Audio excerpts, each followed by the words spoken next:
เออจะไปก็ไปเถอะข้าบอกอะไรก็ไม่ฟังกินไปเลยนะกินไปเลยกินเยอะๆเหล้านะกินเข้าไปเดี๋ยวตายขึ้นมาข้าก็แค่หาผัวใหม่แค่นั้นแหละอ๋อที่นี่มันที่ไหนกันเนี่ยเมียจ๋าเมียจ๋าเจ้าอยู่ไหนช่วยมาหาข้าหน่อย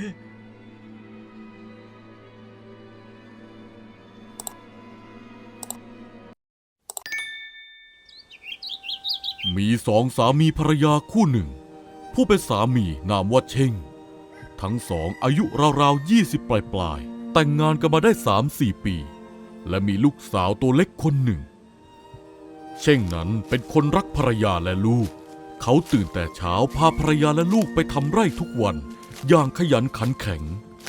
แต่ทว่าพอตกเย็นเช่งกลับกลายเป็นชายขี้เหล้าทุกๆคืนเขาจะต้องไปหาเหล้ากินให้ได้ไม่ว่าจะตามเรือนชาวบ้านหรือเรือนไหนที่มีงานเช่งจะต้องไปร่วมวงกินเหล้าไม่เคยขาด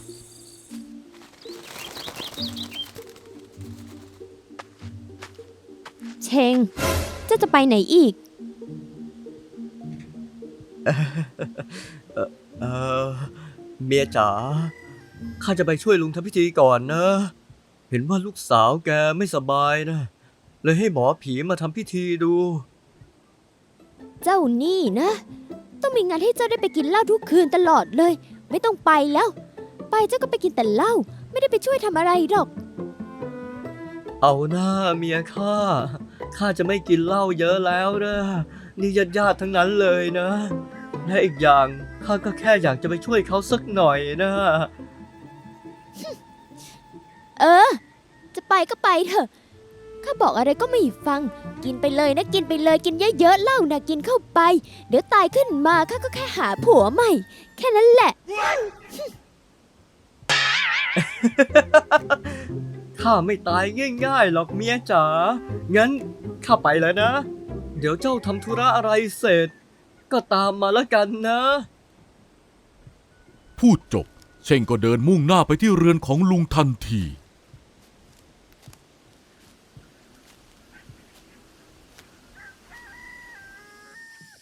เมื่อหมอผีทำพิธีกันเสร็จสิ้นเรียบร้อยเหล่าพ่อบ้านทั้งหลายก็มานั่งล้อมวงตั้งวงกินเหล้ากันตามระเบียบ เอามาคืนนี้พวกเรามาดื่มให้หนำใจกันเถอะ ทุกคนดื่มกันไปเรื่อยๆจนดึกดื่นหลายๆคนเริ่มเมาไม้พับไปแต่ยังคงเหลือเช่งกับชาวบ้านอีก2-3 คนที่ยังคอแข็งไม่เมา โถ่เอ้ยนี่มันเหล้าหรือน้ำเปล่าวะเนี่ยข้ากินไปตั้งหลายจอกแล้วยังไม่เมาเลยอะไม่มีใครมีเหล้าที่ดีกว่านี้แล้วเหรอวะข้าอยากลิ้มลองจังว่ามันจะเป็นยังไงอะ เช่งเจ้าอยากดื่มหรือ วันก่อนข้าเพิ่งไปหาน้องเขยมา น้องเขยให้เหล้าไหหนึ่งติดมือมาด้วย เป็นเหล้าหมักข้าวโพดสูตรพิเศษของข้าเอง เข้มข้นสุดๆกินจอกเดียว ว่ากันว่าหลับยาวไป3 วันเลยนะเว้ย โหขนาดนั้นเชียวเหรองั้นเจ้าก็ไปเอามาให้พวกข้าลองหน่อยสิว่ามันจะเป็นยังไงอะจะน่าสมคำร่ำลือหรือเปล่าเด้อ งั้นพวกเจ้ารอเดี๋ยวนะ ข้าจะไปเอามาให้ พูดจบหวาก่อก็ลุกขึ้นเดินโซเซกลับไปที่เรือนของตน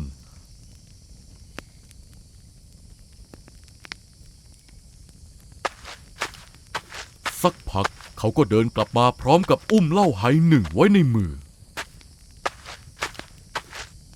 นี่ไงเหล้าไหที่ข้าบอก มันแรงมากนะเว้ย มาเดี๋ยวข้าเปิดให้ดูหวาก่อค่อยๆเปิดผ่าไหเหล้านั้นออกแล้วก้มลงสูดดมกลิ่นนี่มันแรงมากเลยว่ะ กินเข้าไปจอกเดียว มีหวังตายแน่ พูดจบหวาก่อก็เทเหล้าใส่แก้วแล้วลองสาดเหล้าบางส่วนลงไปในกองไฟตรงกลางวง โอ้โห เหล้าที่มันของจริงนี่หว่าเอามาเร็วรีบเทให้พวกเราดื่มกันเลย หวาก่อจัดการเทแบ่งเหล้าใส่จอกแจกจ่ายให้กับทุกคนในวงมาพวกเรามาดื่มพร้อมกันเถอะอึกเดียวให้หมดจอกเลยนะเว้ยทุกคนยกจอกขึ้นดื่มรวดเดียวจนหมดหลังจากนั้นไม่นานบางคนก็เมาจนสลบคุกขาที่บางคนก็เริ่มเมาแอจนกินต่อไม่ไหวบางคนถึงกับอ้วกพุ่งออกมาอย่างทันทีแต่ทว่าสำหรับเชงเขากลับนั่งนิ่งเฉยๆไม่รู้สึกสะทกสะท้านอะไรเลย โถ่เฮ้ยทำไมพวกเจ้าอ่อนกันจังวะจอกเดียวก็แพ้กันหมดแล้วอะลุกขึ้นมา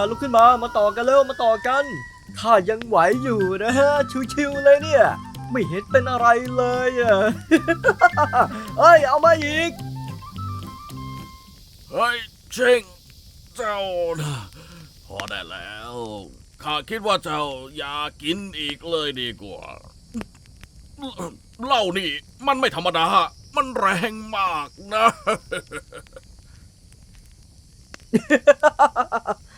เหล้าแค่นี้ทำอะไรข้าไม่ได้หรอกเว้ยมันไม่ทำให้ข้าตายหรอกนะ เช่งไม่ฟังเสียงห้ามปรามเขาเอื้อมมือไปหยิบไหเหล้านั้นมา ยกขึ้นกระดกเพียวๆเขาซดดื่มจนเหล้าหมดเกลี้ยงไห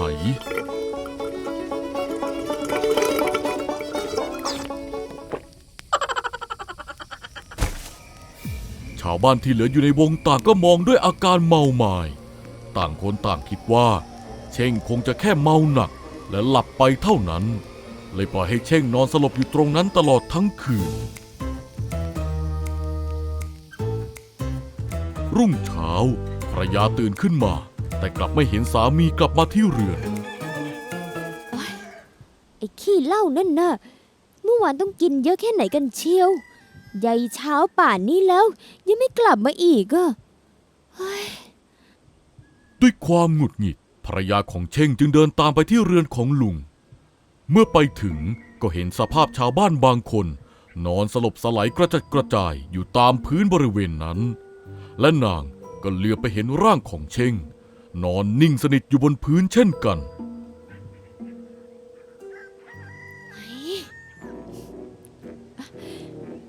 เชงตื่นเดี๋ยวนี้สายแล้วนะตื่นเร็วเข้าเราจะไปทำไร่กันแล้ว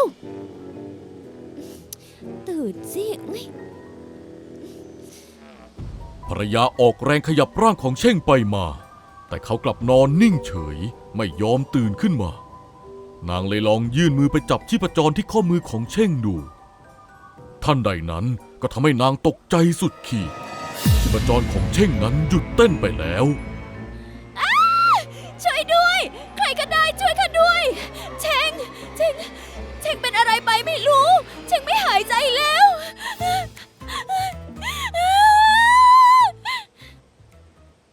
เสียงร้องโวยวายทำให้เหล่าชาวบ้านในเรือนทุกคนสะดุ้งตื่นขึ้นมาดูด้วยความสลึมสลือความเมายังไม่ทันส่างดีชายชราผู้มีอายุคนหนึ่งจึงค่อยๆขยับร่างเข้าไปดูร่างของเช่งแล้วเอื้อมมือไปจับดูชีพจร โอ้เสียใจด้วยนะลูกสะใภ้ เจงคงกินเหล้าเยอะไปนะตอนนี้เจงไม่มีชีพจรแล้วล่ะเจงคงไม่อยู่กับพวกเราแล้ว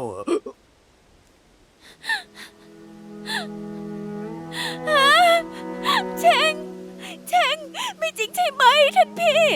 ท่านตื่นขึ้นมานะท่านอย่าทิ้งข้าไปแบบนี้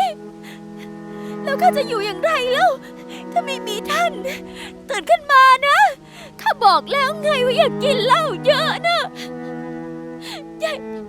ยายท่านถึงไม่เชื่อฟังกันเลยอะถึงท่านจะเป็นคนขี้เหล้าเมาไม้แต่ข้าก็รักท่านนะ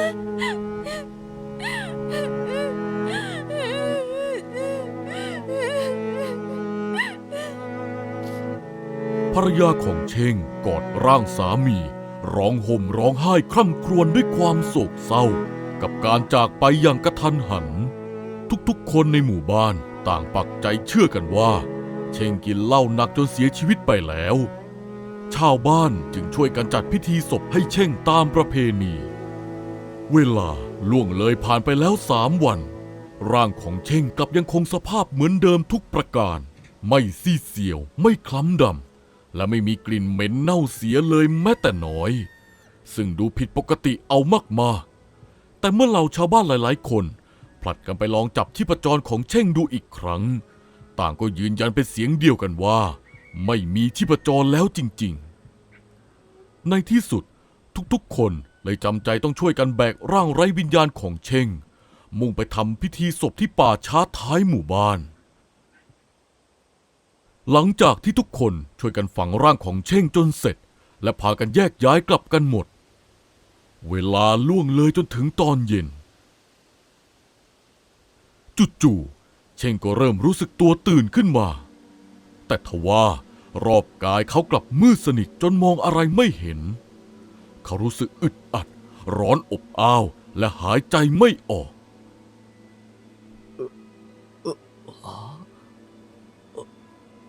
ที่นี่มันที่ไหนกันเนี่ยเมียจ๋าเมียจ๋าเจ้าอยู่ไหนช่วยมาหาข้าหน่อยเชงพยายามรวบรวมเรี่ยวแรงที่เหลืออยู่ใช้มือคลำเปะปะไปรอบๆตัวมือของเขาปัดไปโดนผนังแคบๆพอคลำไปด้านบนก็พบว่ามีแผ่นไม้กระดานปิดเอาไว้อยู่อย่าหรือว่าเราจะตายไปแล้ววะที่นี่มันแคบเหมือนกับข้านอนอยู่ในโรงศพเลยหรือว่าแต่ข้าเพิ่งฟื้นขึ้นมาข้ายังไม่ตายนี่บ้าเอ้ยเชงพยายามใช้มือดันและตีนถีบอย่างสุดแรงโชคดีที่วันนั้นชาวบ้านต่างก็เมามายและขี้เกียจเลยไม่ได้ขุดหลุมฝังศพของเชงให้ลึกมากนักเพียงแค่ฝังกลบดินไว้ตื้นๆเท่านั้นเชงใช้แรงถีบอัดจนฝาโลงเปิดอ้าออกในที่สุดเขาก็ได้พบกับแสงสว่างอีกครั้งเชงตะเกียกตะกายลุกพรวดขึ้นมาจากโลงศพร่างกายอิดโรยและหิวโหยเขามองซ้ายมองขวาไปรอบๆหลุมศพของตนเองโถ่เฮ้ยไม่ใช่ว่าข้าเมาจนหลับไปแล้วชาวบ้านนึกว่าข้าตายเลยแบกข้ามาฝังไว้ที่นี่หรอกนะโอ้ยแต่ตอนนี้ข้าหิวจนไส้จะขาดอยู่แล้วอะ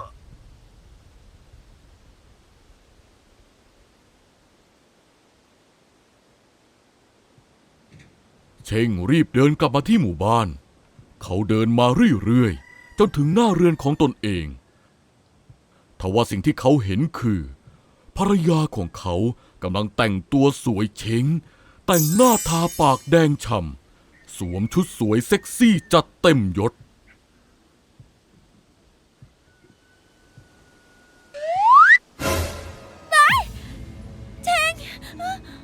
เชงจะตายไปแล้วก็ไม่สบายเถอะนะอย่ากลับมาหลอกหลอนข้ากับลูกเลยช่วยด้วยผีเชงมาหลอกข้า ผีบ้าอะไรของเจ้ากันข้ายังไม่ตายข้าคือคนเว้ยแล้วเจ้าทำอะไรของเจ้าเนี่ยเจ้าแต่งตัวเต็มยศขนาดนั้นเจ้าจะไปไหนฮะ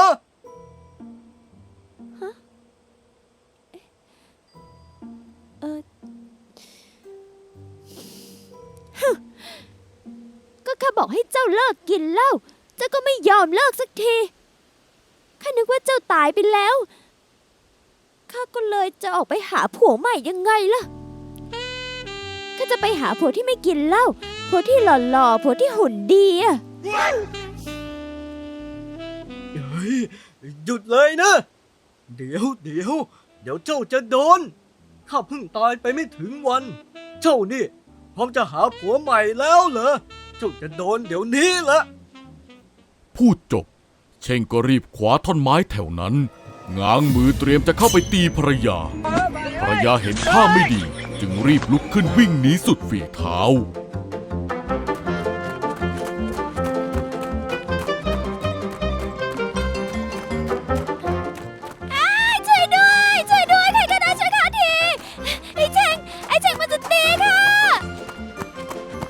บ้านต่างได้ยินเสียงเอะอะโวยวายจึงหันมามองเป็นตาเดียวกัน ภาพที่เห็นคือร่างของเชงกำลังถือท่อนไม้วิ่งไล่หวดภรรยาของตนไปทั่วหมู่บ้าน ผีไอ้เชงทุกคนหนีเร็ว ไอ้เชงมันลุกขึ้นมาจากหลุมไล่กัดภรร